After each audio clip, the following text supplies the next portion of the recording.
Yo, what's good, y'all? Hope you're having a blessed day, and we have some breaking information and a new developing story, and we're going to cover all of it, and there is so much to talk about. So if you're new to this channel and you like basketball content, what are you doing? Join the family, road to ADK, hit that subscribe button, and leave a like for more. And without further ado, let's dive straight into it. One of the top point guards heading into this college basketball season, and especially for freshmen, is Sharife Cooper. And last year, Cooper was regarded as one of the top point guards in all of high school basketball, and he put on an absolute show. And also, as many of you know, he wound up deciding to commit and sign with the University of Auburn. When this decision was announced, it seemed like a great fit for him and Auburn. Auburn's on the rise in basketball, and they're producing a good amount of NBA players. Are they on the category of Kentucky of the SEC just yet? No, but they're on the road to get there. But now they've taken a huge backseat because yesterday it was announced that Auburn is going to be on probation for 3 years, and they're also missing this postseason. Everyone relatively had the same reaction to this, including myself. When I first saw this, I was like, holy crap, this is big news, but when you look at it, Auburn wasn't even projected to make it to the March Madness anyways. And this quote-unquote probation and postseason ban wasn't inflicted by anyone else. Auburn actually did this themselves. So in other words, they knew they were doing something wrong, so they contacted whoever and decided to put these allegations on themselves. I know you're sitting there thinking, and if you don't know a lot about rules, you're probably like, yo, why would they snitch on themselves? But it's actually kind of sneaky smart. You see, if you snitch on yourself, just like if you were going to prison, you're going to get a lighter sentence. So therefore, if Auburn's like, hey, we were doing something that we shouldn't have been, they're only going to give them a 2 to 3 year ban. Whereas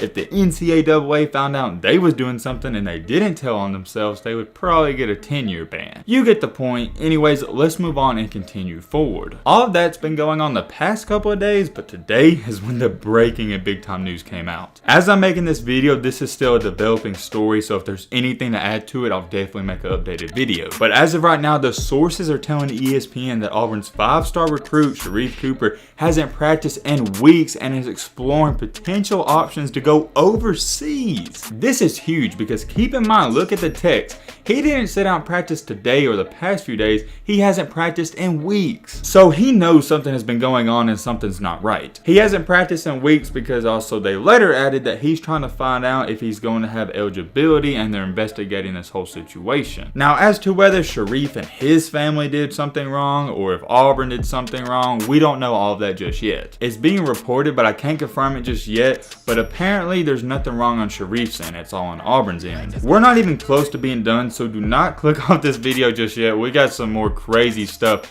It's just weird overall things to talk about. This isn't one of those situations where it's like, oh, Auburn's got a postseason ban and Sharife's not going to play, and that's the end of the story. There's so much stuff going on. In these past couple of weeks, Cooper's representatives, I guess that's his agents, anyways, they have been contacting professional teams in Europe and Australia. I know this is a lot to take in, but this is all just came out this morning. His plans are, if things don't get cleared up with the NCAA, he's going to go overseas in this season. A source also very close to Cooper has said he wants to remain at Auburn, but it might not even be a possibility. Here's what Auburn's head coach Bruce Pearl had to say about it. Quote unquote, this was a difficult decision, but the right decision. I hate it for our current players. They lost the opportunity for the postseason last year because of COVID, and now they would miss this postseason again. It's a 2-year postseason penalty for them. However, we need to take this penalty now to put it behind us. Wow, just wow. My thoughts and prayers go out to all the Auburn players, not the coaching staff, but the players, because the players did nothing wrong. And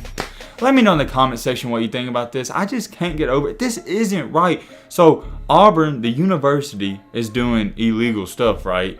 Why are you penalizing the players? That makes no sense. Ever since I could understand what all this stuff meant, I've never understood that one thing about basketball and football. Why, when a school's doing something illegal, do you penalize the kids, like take away the bowl game or anything like that? You need to either fine the school, fire the coach, or do something, but it's not the players' fault. They had no involvement. It's not fair. I'm not going to rave on it a lot, but I can't get over that. All this news has also came at a very tough and important time for Auburn because they wound up starting their season off this Thursday. Once again, I feel bad for the players because they can't even focus on practicing and getting ready for the game. They're worried about all this off the court stuff. And all of it goes back to who your leader is, and the leader is Bruce Pearl. For those of you that don't know a lot about this guy. He had problems when he was coaching at Tennessee, had all the allegations. And when he went to Auburn and started getting all these big time recruits, everybody was wondering if the same thing was going to happen. I'm not going to say the dude can't coach because I think he's a great coach, but does he do some illegal things? The answer to that question is yes. Just think to yourself, come on guys, Auburn hasn't been a great basketball team in what, 10 to 20 years? And now all of a sudden they're always one of the top teams and made it to the Final Four.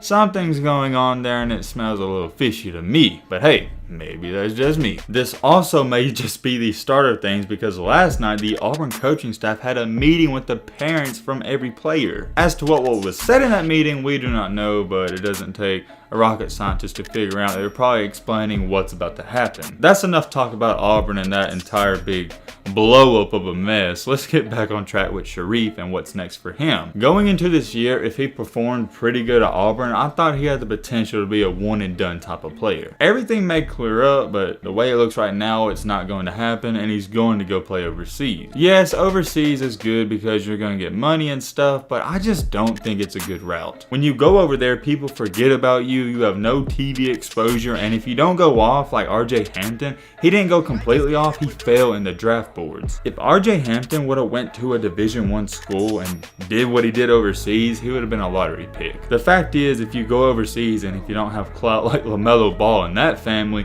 people are going to forget about you and you're going to fall off the radar. On the other hand, I also felt like Sharife Cooper wasn't going to be a one and done player because he doesn't have the body build. He's only roughly 6'1"ish. He's not the most bulky guy ever, and I could really see him being at Auburn for 2 years then going to the NBA. One thing that colleges in the United States are very good at is developing and getting their players stronger. Have you guys noticed that those players that come from overseas like Luka, Porzingis, and most of them are skinny when they come over? The reason for that is because I don't think they have the trainers over there that we have. I hate to say this, but I gotta keep it 100. I think if Sharife Cooper does wind up going overseas, it's not going to go good for him. And that's just my opinion. That's how I feel about the situation. Let me know what you think about this entire thing, and if he does go overseas, how will he play? I don't want to dive too much into that just yet because we don't know if it's going to happen. If there's any more news, I'll definitely keep you up to date. So if you like content, news like this, join the family, hit that subscribe button. We're on the road to 80K, and leave a like for more.